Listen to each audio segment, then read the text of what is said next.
നമസ്കാരം സുഹൃത്തുക്കളെ, ജോയാണ്. 2 ദിവസം മുമ്പേ ഞാനൊരു വിഷയത്തെപ്പറ്റി സംസാരിച്ചിരുന്നു.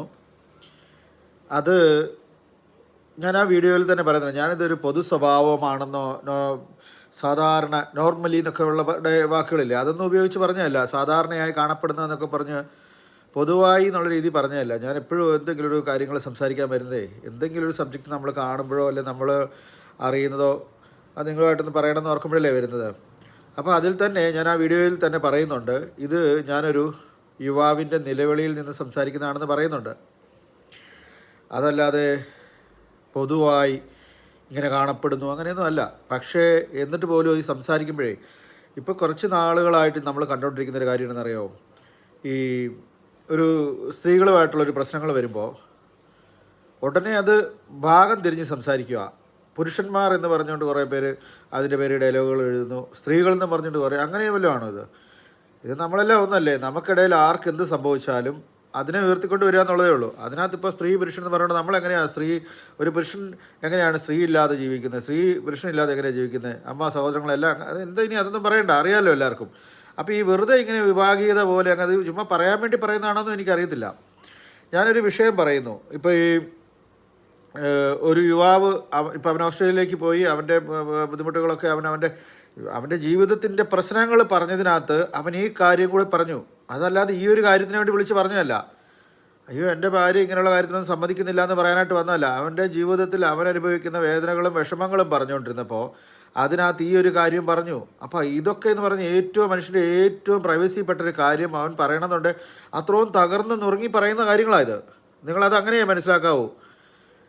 അല്ലാതെ ഇതിനകത്ത് ഞാൻ കണ്ടു കുറേ സ്ത്രീകൾ വന്ന് പറയുന്നത് കണ്ടു, നന്നായിപ്പോയി, ഇപ്പോൾ ഇനി പണ്ട് കുറേ സ്ത്രീകൾക്കൊക്കെ ഇങ്ങനെ അനുഭവം ഉണ്ടായിരുന്നു, ഇവനൊക്കെ അനുഭവിക്കട്ടെ, പുരുഷന്മാരനുഭവിക്കട്ടെ. ഈ പുരുഷന്മാർ സ്ത്രീകൾ എന്ന് പറഞ്ഞിടുന്നില്ല. നമ്മുടെ കൂട്ടത്തിൽ ആർക്കൊരു പ്രശ്നം വന്നാലും ഇപ്പം ഞാൻ ഈ പറഞ്ഞു വരുന്നതറിയോ, ഇപ്പോൾ നിങ്ങൾ ഈ പറഞ്ഞുകൊണ്ടിരുന്നത് നമ്മളാണ്ട് പുരുഷന്മാർക്ക് വേണ്ടി പറഞ്ഞെന്നുള്ള രീതിയിലൊക്കെ പറഞ്ഞുകൊണ്ടിരിക്കുമ്പോൾ തന്നെ ഈ 2 ദിവസം ആ വീഡിയോ വന്നതിൻ്റെ അതേ ദിവസം നടന്നൊരു കാര്യം പറയാം.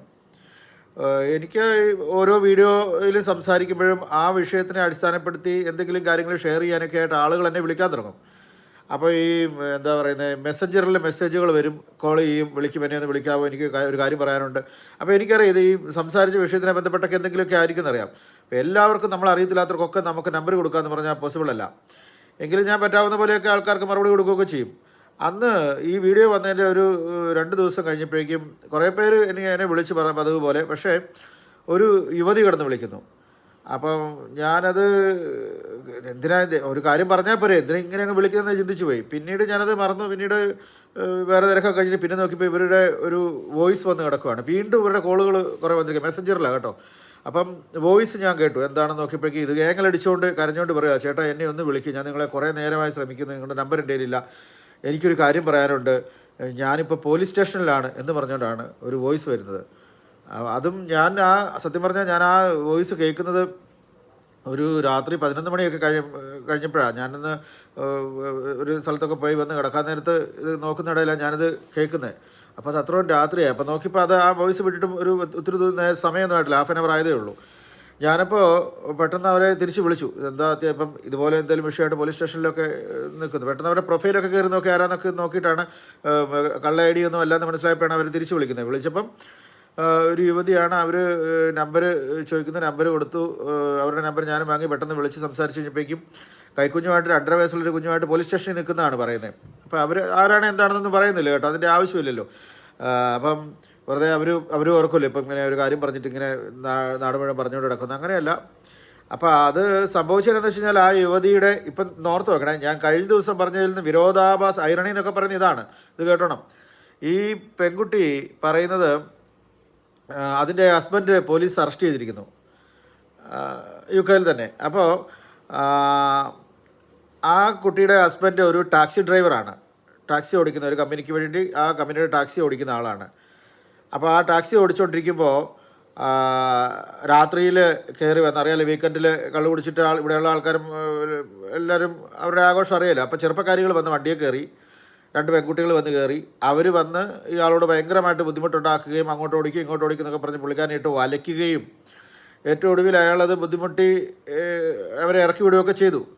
പക്ഷേ പിറ്റേന്ന് ഈ ടാക്സി കമ്പനിയിൽ പോലീസുകാർ ചെല്ലുകയും ഇയാൾ ആരാണെന്ന് അന്വേഷിക്കുകയും ടാക്സി കമ്പനിക്കാരൻ ഇദ്ദേഹത്തിനെ വിളിക്കുകയും പോലീസ് സ്റ്റേഷനിൽ നിന്ന് വീട്ടിൽ നിന്ന് പോലീസ് സ്റ്റേഷനിൽ വരാൻ പറയുകയും വന്നു കഴിഞ്ഞപ്പോൾ അറസ്റ്റ് ചെയ്യുകയും ചെയ്തു.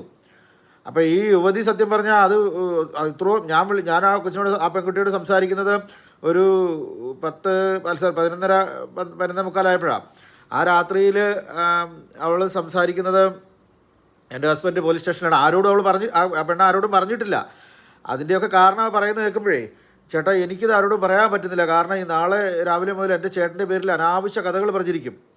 കാരണം ഈ പോലീസ് സ്റ്റേഷനിൽ ചെന്നപ്പം ആ പെൺകുട്ടിയോട് പറയുന്നത് അതായത് ആ പെൺകുട്ടികൾ ആ കാറിലുണ്ടായിരുന്ന പെൺകുട്ടികൾ വീഡിയോ എടുത്തിട്ടുണ്ട്, വീഡിയോ എവിഡൻസ് ഉണ്ട്, പുള്ളിക്കാരൻ കടന്നു പിടിക്കാൻ ശ്രമിച്ചു, സെക്ഷൽ അബ്യൂസ് ചെയ്തു എന്നൊക്കെയുള്ള കാര്യങ്ങൾ പറഞ്ഞിട്ട് വീഡിയോ എടുത്ത് കൊടുത്തിരിക്കുന്ന പോലീസുകാർ പറയുന്നത്. അപ്പം ഈ പെൺകുട്ടി ഒരു നിസ്സഹായതയിൽ നിൽക്കുകയാണ്. എന്താണ് ചെയ്യേണ്ടത്? ആരോടെങ്കിലുമൊക്കെ പറഞ്ഞാൽ പൊതുജന സ്വഭാവം അനുസരിച്ച് അത് അയാളെ തകർത്ത് കളയും. ഊഹിക്കുമല്ലോ, ആളുകൾ ഊഹിച്ച് കഥകൾ പ്രചരിപ്പിക്കും. കുടുംബത്തിന് മാനക്കേട്, മൊത്തം നാണംകേടായപ്പം സത്യം പുറന്നു വരുന്നതിന് മുമ്പ് നുണ പ്രചരിക്കുകയല്ലേ കഥകളല്ല. അതുകൊണ്ട് ആ പെണ്ണ് ആകെ അങ്കലാപ്പിൽ നിൽക്കുകയാണ്, കൈക്കുഞ്ഞ് 2.5 വയസ്സുള്ള കൊച്ചിനെ കൈ പിടിച്ചോണ്ട്. അപ്പോൾ അതിനിടയ്ക്ക് പെട്ടെന്ന് ചേട്ടാ ഞാനൊന്ന് 1 മിനിറ്റ് എന്ന് പറഞ്ഞിട്ട് അത് ഹോൾഡ് ചെയ്തിട്ട് സംസാരിക്കുന്ന പോലീസുകാരനുമായിട്ട് സംസാരിക്കുക. അപ്പം ഞാനത് കേൾക്കുന്നുണ്ട്, ഫോൺ മാറ്റി വെച്ചിട്ട് സംസാരിക്കുമ്പോൾ. അപ്പം അദ്ദേഹത്തിന് പക്ഷേ അവർ വളരെ മര്യാദയ്ക്ക് പോലീസുകാർ കാര്യങ്ങളൊക്കെ പറഞ്ഞ് നിങ്ങൾ വീട്ടിൽ പോകാനും രാത്രി ഇത്രയായി, നാളെ പറ്റുള്ളൂ, അഡ്വക്കറ്റിനെ തരാം, സോളിസിറ്ററെ തരാം, അങ്ങനെയുള്ള കാര്യങ്ങളൊക്കെ പറയുന്നത് നമുക്ക് കേൾക്കാൻ പറ്റും.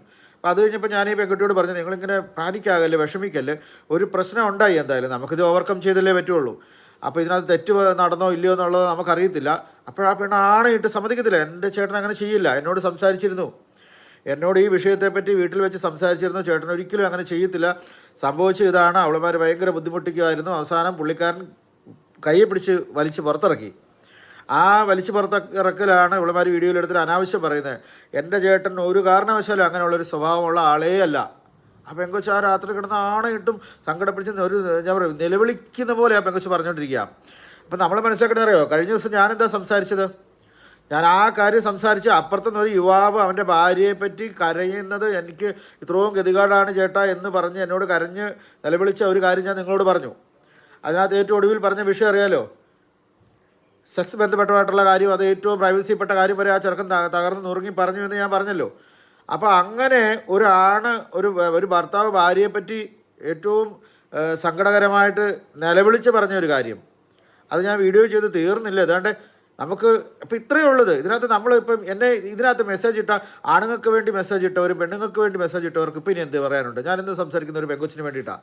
അതുകൊണ്ട് ആ പെങ്കൊച്ച് മറ്റേ യുവാവ് ഭാര്യനെ കുറ്റമാണ് പറഞ്ഞിരുന്നെങ്കിൽ ഇതാണ്ട് അർദ്ധരാത്രി ഭക്ഷണം പോലും കഴിക്കാതെ എൻ്റെ കെട്ടിയോണ്ട് ഇത് ചെയ്യില്ല, എനിക്ക് അദ്ദേഹത്തെ നാണം കെടുത്തിരിക്കുന്നത് ഇഷ്ടമില്ല, എനിക്ക് ഉറങ്ങാൻ പറ്റുന്നില്ല, ഉണ്ണാൻ പറ്റത്തില്ല എന്ന് പറഞ്ഞൊരു പെങ്കൊച്ച് നിലവിളിക്കുകയാണ് രാത്രിയിൽ. അപ്പോൾ ഞാൻ പിന്നെ ആ പെണ്ണോട് പറഞ്ഞു, നമ്മൾ ഈ പറയുന്ന പോലെ വികാരങ്ങൾ കൊണ്ട് അങ്ങോട്ട് വികാരവിക്ഷോഭമൊന്നും ഒരു കാര്യമില്ല. ഇവിടെ നിയമമുണ്ട്, ആ നിയമത്തിൻ്റെ കൂടെ കാര്യങ്ങൾ നടക്കുള്ളൂ. ഈ അർദ്ധരാത്രിയിൽ ഇപ്പം ചേട്ടാ ഏതെങ്കിലും സോളിസിറ്ററെ ഏർപ്പാടാക്കി തരണം, അല്ലെങ്കിൽ മറ്റെന്ത് കാര്യങ്ങളാണ് ഞാൻ ചെയ്യേണ്ടതെന്ന് കേൾക്കുന്നത്. ഞാൻ ആദ്യം ആ പെങ്കൊച്ചിനോട് കാമാകാൻ പറഞ്ഞു, കൊച്ചിനെ കൊണ്ട് വീട്ടിൽ 10 വർഷം കൊടുത്ത് സമാധാനമായിട്ട് നിൽക്ക്. വളരെ വേണ്ടപ്പെട്ട വെൽവിഷേഴ്സ് ആയിട്ടുള്ള നമ്മുടെ വിഷമങ്ങൾ കേട്ടാൽ സങ്കടം അഭിനയിച്ചിട്ട് ആഹ്ലാദിക്കുന്നവരല്ലാതെ നമുക്ക് ഉണ്ടാവില്ലോ കുറച്ച് സ്നേഹമുള്ള മനുഷ്യർ. അവരിൽ ആരെങ്കിലും ഒരാളിനോട് നിങ്ങളിത് പറയണം, ഷെയറിങ്ങിൽ ചെയ്യണം, നിങ്ങൾക്കൊരു സപ്പോർട്ട് വേണ്ടേ. എന്നെ വിളിച്ചോ, ഒരു കുഴപ്പമൊന്നുമില്ല, എങ്കിലും ഞാനൊക്കെ ലണ്ടനിൽ താമസിക്കുന്ന ആളാണ്, നിങ്ങൾ ഇത്ര ദൂരം നിന്ന് ഇത് പറയുമ്പോൾ ഞാൻ അപ്പം പിന്നെ പുള്ളിക്കാരി എന്നെ സമ്മതിക്കുന്നില്ല മറ്റാൾക്കാരോടോ അല്ലെങ്കിൽ അവിടെയുള്ള ഒരു അസോസിയേഷനിലുള്ള ആൾക്കാരോ മറ്റാൾ. പിന്നെ എനിക്ക് വളരെ വേണ്ടപ്പെട്ട എൻ്റെ ഇവിടുത്തെ കുറേ ആൾക്കാർക്ക് ഞാൻ മെസ്സേജ് ഇട്ടു, രാത്രിയായിട്ട് ആർക്കും കോൺടാക്ട് ചെയ്യണം. പക്ഷേ നമുക്കൊന്നും ചെയ്യാൻ പറ്റത്തില്ലെന്നേ, ഇങ്ങനൊരു വിഷയം വന്നാൽ ഒന്നും ചെയ്യാൻ പറ്റത്തില്ല. എങ്കിലും എന്തെങ്കിലും ചെയ്യാൻ പറ്റുമോ എന്നുള്ളത് നമ്മൾ ചിന്തിക്കുമല്ലോ. അപ്പോൾ അങ്ങനെ പറഞ്ഞ ആ പെങ്കൊച്ചിനെ എന്നാലും വീട്ടിൽ വിട്ടു. അപ്പോൾ ഞാൻ ആ പെണ്ണോട് പറഞ്ഞു, ഇനിയും ഒരു കൊച്ചും കൂടെ ഉള്ളിടത്തേ ഇങ്ങനെ ഭർത്താവിന് വേണ്ടിയിട്ട് ഇതുപോലെ തകർന്ന് നുറുങ്ങി നിൽക്കുന്ന ഒരു പെങ്കൊച്ച്. അപ്പം ഞാൻ പറഞ്ഞു, വളരെ വേണ്ടപ്പെട്ട ആരോടെങ്കിലും ഒന്ന് പറയുക, നിങ്ങൾ ഹസ്ബൻഡിനെ അങ്ങനെ വിശ്വസിക്കുന്നുണ്ട്, ഇവിടെ ചില പ്രശ്നങ്ങളൊക്കെ ഇങ്ങനെ ഉണ്ടാകുന്നുണ്ട്, ചില തെറ്റിദ്ധാരണയുടെ പേരിലും ചില പെണ്ണുങ്ങൾ അങ്ങനെയൊക്കെ അനാവശ്യങ്ങൾ പറയുന്നുണ്ട്, പിന്നെ കള്ളു കുടിച്ചിട്ട് ചില സ്ത്രീകൾ എന്തെങ്കിലുമൊക്കെ പറയുന്നുണ്ട്. അപ്പോൾ അതുകൊണ്ട് നമുക്ക് തകർന്ന് തരിപ്പണമായിട്ട് കാര്യമില്ല. എൻ്റെ ഭർത്താവിനെ ഇനി രക്ഷിച്ചെടുക്കേണ്ട ഞാനാണെന്നുള്ളൊരു ഓർമ്മ, എൻ്റെ കൊച്ചും കൈക്കുഞ്ഞും എൻ്റെ കയ്യിലുണ്ടെന്നൊരു ഓർമ്മയുണ്ടെങ്കിൽ നിങ്ങൾ ഉറങ്ങാതെ ഇംബാലൻസായി അല്ലെങ്കിൽ തളർന്ന് വീണ് കഴിഞ്ഞാൽ പിന്നെ എല്ലാം കൂടെ ആര് നോക്കും? അതുകൊണ്ട് നിങ്ങൾ ആരോഗ്യത്തിൽ നിൽക്കുക. കരയാൻ നമുക്ക് പിന്നീട് സമയം എടുക്കാം, പുള്ളി പുറത്തിറങ്ങി കഴിഞ്ഞിട്ട് ഒന്നിച്ചിരുന്ന കാര്യം എന്നാന്ന് ചെയ്യുക. ഇപ്പം നിങ്ങൾ മാത്രമേ ഉള്ളൂ, നിങ്ങളൊന്ന് ചെയ്യണമെന്നൊക്കെ പറഞ്ഞ് അവരോട് ഞാൻ സമാധാനിപ്പിച്ച് സംസാരിച്ചു. സമാധാനമായിട്ട് നിങ്ങളൊന്ന് ഉറങ്ങുകയാണ്. അപ്പോൾ എനിക്ക് ഉറങ്ങാൻ കഴിയുന്നില്ല ചേട്ടാന്ന് പറയുന്നു. അപ്പോൾ ഇത്രയും ഞാൻ എന്തിനാണ് പറയുന്നറിയോ, ഇത്രയും വിശദീകരിച്ച് ആ പെങ്കൊച്ച് കടന്നുപോയ ആ രാത്രിയിലെ അനുഭവങ്ങൾ ഞാൻ കേട്ടോണ്ടിരിക്കുക, ഇവിടെ എൻ്റെ ഭാര്യയും ഒക്കെ കേട്ടോണ്ടിരിക്കുക ഈ വിഷയങ്ങൾ. അപ്പോൾ ഞാനെന്താ പറഞ്ഞ അപ്പുറത്ത് കഴിഞ്ഞ വീഡിയോയിൽ ഒരു യുവാവ് പൊട്ടിക്കരഞ്ഞ് എൻ്റെ ഭാര്യ ഇങ്ങനെയൊക്കെ എന്നെ നിഷേധിക്കുന്നു, ഇങ്ങനെയൊക്കെ എന്നെ റെസ്ട്രിക്റ്റ് ചെയ്യുന്നു, എന്നെ ഇതുപോലുള്ള കാര്യങ്ങളിൽ നിന്നൊക്കെ എന്നെ തകർത്ത് കളയുന്നു എന്ന് പറഞ്ഞപ്പോൾ ഇത് നോക്കിക്കേ, ഒരു ഭാര്യ അവളുടെ ഹസ്ബൻഡിനെ സേവ് ചെയ്യാനായിട്ട് നിൽക്കുന്ന ഒരു സാഹചര്യം. ആരെന്ത് വന്നാലും ഒരു വാക്കുകൊണ്ട് പോലും അദ്ദേഹത്തിന് ചീത്തപ്പേരുണ്ടാകരുത് ചേട്ടാ, അതുകൊണ്ടാണ് എന്ന് പറയുന്നു. നാളെ ഇതെല്ലാം ശരിയാന്ന് പറയുമ്പോഴേക്കും അദ്ദേഹത്തിൻ്റെ പേരിൽ ചീത്തപ്പേരുകൾ പ്രചരിക്കപ്പെട്ടാൽ എന്ത് ചെയ്യുന്നോർത്ത് ഒരു യുവതി അത്രയും വിശ്വാസത്തോടു കൂടിയും. കാരണം അതൊക്കെയാണ് ദമ്പതിമാർ തമ്മിലുള്ള സ്നേഹത്തിലുള്ള ഐക്യവും സ്നേഹവും അങ്ങനെയാണെന്നേ. അപ്പോൾ ഈ രണ്ട് ഇൻസിഡൻറ്റ് ആ വീഡിയോ പറഞ്ഞു കഴിഞ്ഞപ്പോൾ ഈ ഇൻസിഡൻറ്റ് ഇങ്ങനെ വരുന്നു. ഇനി ഞാൻ പറഞ്ഞു വരുന്നത്, അപ്പോൾ ഇത് നിങ്ങൾ മനസ്സിലാക്കുക, ഇത്രയൊക്കെ ഉള്ള കാര്യങ്ങൾ. നമ്മളിപ്പം ആരുടെ കൂടെ നിൽക്കും? മനുഷ്യനാണ് നമ്മൾ ഒരു കൊച്ചു വന്ന് പറഞ്ഞാലും വലിയൊരാൾ പറഞ്ഞാലും എല്ലാം നമ്മൾ അവരുടെ കൂടെ നിൽക്കണം, ഇല്ലേ? ആൾക്കാരുടെ സാഹചര്യം അനുസരിച്ച് അവരുടെ വിഷമങ്ങൾ കേട്ട് ആരാണവണ്ണ കൊച്ച് വലുത് വയസ്സായത് അങ്ങനെയൊന്നും അല്ലല്ലോ നമ്മൾ ചിന്തിക്കുന്നത്. അപ്പോൾ അതുകൊണ്ട് ഈ മെസ്സേജിൽ അടിയിലിട്ടിരിക്കുന്ന വിഭാഗം തിരിഞ്ഞുള്ള വർത്തമാനമൊന്നും പറയരുത്. ആണുങ്ങൾക്ക് അത് വരട്ടെ, പെണ്ണുങ്ങൾക്ക് അത് വരട്ടെ, അങ്ങനെയൊന്നും പറയരുത്. ചില മനുഷ്യർക്ക് ചില സാഹചര്യങ്ങൾ ചെയ്ത് ദുഷ്ടകാര്യങ്ങൾ ചെയ്യുന്നത്, അത് ആണായാലും പെണ്ണായാലും നമ്മൾ അവരെ തിരിച്ചറിയണം, അവരെ തുറന്നു കാണിക്കണം, അതിൽ നിന്ന് അവരെ മാറ്റാൻ ശ്രമിക്കണം, അല്ല അതിൽ നിന്ന് രക്ഷപ്പെടുത്തേണ്ടവരെ രക്ഷപ്പെടുത്താൻ ശ്രമിക്കണം. അപ്പോൾ ഇപ്പം നമുക്ക് സൈഡ് പറയാൻ പറ്റത്തില്ലല്ലോ. എൻ്റെ ഭാഗ്യം എനിക്ക് ഇത് തന്നെ പറയാൻ പറ്റില്ലല്ലോ. അല്ലെങ്കിൽ ഞാൻ എന്തോ രീതിയിൽ എനിക്ക് ആ വിമർശനം വന്നു, അയ്യോ നിങ്ങൾ ആണുങ്ങൾ, അങ്ങനെയൊന്നും അല്ല. നമ്മൾ ആ വിഷമം കേട്ടു, അത് പറഞ്ഞു. ഇതെൻ്റെ ഒരു പെങ്കൊച്ചിൻ്റെ സങ്കടം കേട്ടു, അത് പറഞ്ഞു. പക്ഷേ അതിൻ്റെ ബാക്കി കൂടെ വരും. ആ പെങ്കൊച്ചിൻ്റെ കാര്യം അവൾ പറഞ്ഞതുപോലെ തന്നെ നടന്നു. അദ്ദേഹത്തിനെ പിറ്റേന്ന് റിലീസ് ചെയ്തു. എൻക്വയറിയും കാര്യങ്ങളൊക്കെ ചെയ്തപ്പോഴേക്കും ആ കൊച്ചിൻ്റെ ആ വിശ്വാസം അതിനെ രക്ഷിച്ചു. രാത്രി മുഴുവൻ കരഞ്ഞിരുന്നിരുന്ന പെങ്കൊച്ച് അതിൻ്റെ ഹസ്ബൻഡിനെ ഏറ്റു വന്ന് വളരെ സന്തോഷത്തോടെ എന്നെ വിളിച്ചു, ചേട്ടാ ഹസ്ബൻഡ് വന്നിട്ടുണ്ട് കേട്ടോ, പ്രശ്നമൊന്നുമില്ല, അതിൻ്റെ ചെറിയ എൻക്വയറിക്കൊക്കെ ആയിട്ട് ഇനി വിളിക്കുമായിരിക്കും, പക്ഷേ ഇതേ ഉള്ളൂ എന്ന് പറഞ്ഞു. അപ്പോൾ അത്രയേ ഉള്ളൂ അതിൻ്റെ കാര്യങ്ങൾ. ഇനി അത് രണ്ടും അങ്ങനെ നിൽക്കട്ടെ, അതേപ്പറ്റി ഒത്തിരി പറയുന്നില്ല. ഇനി ഒന്നുകൂടെ പറയാവേ. ഇപ്പോൾ ഈ പ്രശ്നം നിങ്ങൾ കേട്ടല്ലോ അല്ലേ? ഇവിടെയുള്ള ഒരുപാട് പേര് ടാക്സി ഓടിക്കുന്നവരായാലും മുതലായാലും ഇത് ഒരുപാട് നടന്നിട്ടുള്ള കാര്യം കേട്ടോ. ഇവിടെ കാര്യം അറിഞ്ഞുകൊണ്ട് പോകുന്ന ആൾക്കാരുണ്ട്. ഈ പബ്ബിന് ചുറ്റും, ഞാൻ ഒരിടയ്ക്ക് പറഞ്ഞ് എൻ്റെ ഒരു പഴയ വീഡിയോക്കകത്തുണ്ട്, പബ്ബിന് ചുറ്റും മലയാളി പിള്ളേരെ കാണാം, ആ പിള്ളേരെ. അതായത് കള്ളു കുടിച്ച് പൂസായിട്ട് കൊച്ചു പെമ്പിള്ളേർ മുഴുവൻ കള്ളു കുടിച്ച് ഡാൻസ് ചെയ്യാലോ ലവ്ലി ഹായ് ഹൂ എന്നൊക്കെ പറയുമ്പോൾ കെട്ടിപ്പിടിക്കാം, ഒന്ന് മുഖക്കാം, ഒന്ന് പിടിക്കാം എന്നൊക്കെ പറഞ്ഞ് നിൽക്കുന്ന കുറേ പിന്നെ അതിനകത്ത് പെട്ടവരുണ്ട്, അങ്ങനെ കേസിൽ പെട്ട ആൾക്കാരുണ്ട്. നിങ്ങൾ ചിന്തിക്കുന്ന പോലെയൊന്നുമല്ല. ഇവരിങ്ങനെയൊക്കെ നിന്നെന്ന് പറഞ്ഞാൽ ഇവർക്ക് നല്ല ബോധമാണ്. രാവിലെ അവർ ഈ പ്രശ്നം കൊണ്ട് വരും, അവർ പോലീസ് സ്റ്റേഷനിൽ ചെന്ന് പറഞ്ഞാൽ പിന്നെ അത് വലിയ കുഴപ്പം തന്നെയാണ്. അപ്പം ഞാൻ ആ എൻ്റെ ടാക്സി ഡ്രൈവറായിട്ടുള്ള പയ്യൻ എന്തെങ്കിലും ചെയ്തു അങ്ങനെ അത് ആരോപിച്ച് പറഞ്ഞല്ലോ കേട്ടോ. ആ പയ്യൻ നിരപരാധിയാണ്, അവനൊരു കുഴപ്പമില്ല. അവൻ്റെ ഭാര്യയുടെ വിശ്വാസം പോലെ തന്നെ അവൻ നല്ല പയ്യനാണ്, അവൻ രക്ഷപ്പെട്ടു, ഒരു കുഴപ്പമില്ല. പക്ഷേ ഞാൻ പറഞ്ഞതെന്നറിയോ, ഈ പറയുന്ന ഒരു കുഴപ്പമില്ല ലവ്ലി ഇങ്ങോട്ട് വാന്നൊക്കെ പറയുമ്പോഴേ അങ്ങോട്ട് പോകാൻ സുഖമാണെന്നൊക്കെ ഓർത്ത് കഴിഞ്ഞാൽ നമ്മളൊക്കെ ഞാനൊക്കെ യൂണിവേഴ്സിറ്റിയിലൊക്കെ ആയിരുന്ന സമയത്ത് ഇവിടെ വന്ന് ട്രെയിൻ സ്റ്റേഷനിലൊക്കെ രാത്രിയിലൊക്കെ ചിലപ്പോൾ രണ്ടിലൊക്കെ പോയിട്ട് അർദ്ധരാത്രിയിലൊക്കെ വന്നിറങ്ങുന്ന സമയത്തൊക്കെ എന്തൊക്കെ അഭ്യാസങ്ങൾ കണ്ടിട്ടുണ്ട്, എന്തൊക്കെയാണ് അവർ പറയുന്നത്. കൊച്ചു പിള്ളേരാ, നല്ല ഭംഗിയുള്ള കൊച്ചു പിള്ളേരാ, പൂസടിച്ച് വീക്കെൻഡ് സമയമല്ലേ, അല്ലെങ്കിൽ ആ വീക്കെൻഡ് സമയത്ത് ട്രെയിനെ യാത്ര ചെയ്തേ എന്തോരം കാര്യങ്ങളാണ് വരുന്നത്. നിൻ്റെ കണ്ണുകൾ കൊള്ളാം, നിൻ്റെ മുടി കൊള്ളാം, അത് കൊള്ളാം, ഇത് കൊള്ളാം, എന്താ അവരെ ഒരു കാര്യം സ്റ്റാർട്ട് ചെയ്യാനായിട്ട് വന്ന് തുടങ്ങുന്നത് അത്. അയ്യോ അപ്പോൾ ഇത് ഓക്കെ, ഇവർ പൂസും കൂടെയാണ്, കുഴപ്പമില്ലെന്നൊക്കെ ഓർത്ത് അങ്ങോട്ട് പോയി കഴിഞ്ഞാൽ ഇതാരെ ഏതാണെന്നറിയാം, എത്ര പേരോ കഴിഞ്ഞാന്ന് പോലും അറിയത്തില്ല. ഇതിൻ്റെയൊക്കെ കൂടെ അറിയും കേൾക്കില്ലാത്തവരോടൊക്കെ പോയി കഴിഞ്ഞാൽ വലിയ മാരകങ്ങൾ അത് വരാം.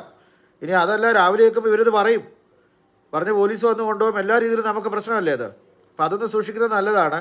ഇപ്പം ടാക്സി ഓടിക്കുന്നവരാണെങ്കിലും അല്ലാത്തവരാണെങ്കിലും ഇപ്പം ഞാൻ പറയാം, അത് അവരുടെ ഇഷ്ടമാണ്. അവർ ആരെങ്കിലും കെട്ടിപ്പിടിക്കുന്നു, അവർ എത്ര പേരുടെ കൂടെ പോകുന്നു, അവർ കാറുടെ കൂടെ പോകുന്നു, അവർ പൂർണ്ണ നഗ്നരായോ അർദ്ധനഗ്നരായിട്ട്. ഇപ്പം ഞാനൊക്കെ കടൽ തീരത്ത് താമസിക്കുന്നു, ഇവിടെ പൂർണ്ണ നഗ്നരായിട്ട് തന്നെ ഇവിടെ ആൾക്കാർ നടക്കാറുണ്ട്.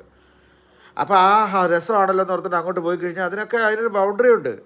അവരെ ഒന്നും സമ്മതിക്കത്തൊന്നുമില്ല, അതൊക്കെ വലിയ വലിയ പ്രശ്നങ്ങളിലോട്ട് പോകും. അപ്പോൾ അതൊന്ന് സൂക്ഷിച്ചും കണ്ടൊക്കെ നിൽക്കുന്നത് നല്ലതാണ്. ഈ വിഷയത്തിനെ ഇപ്പം അതോടെ കൂട്ടി ഞാനൊന്ന് പറഞ്ഞെന്നുള്ളതേ ഉള്ളൂ കേട്ടോ. ഓക്കെ, എന്നാലും താങ്ക് യു.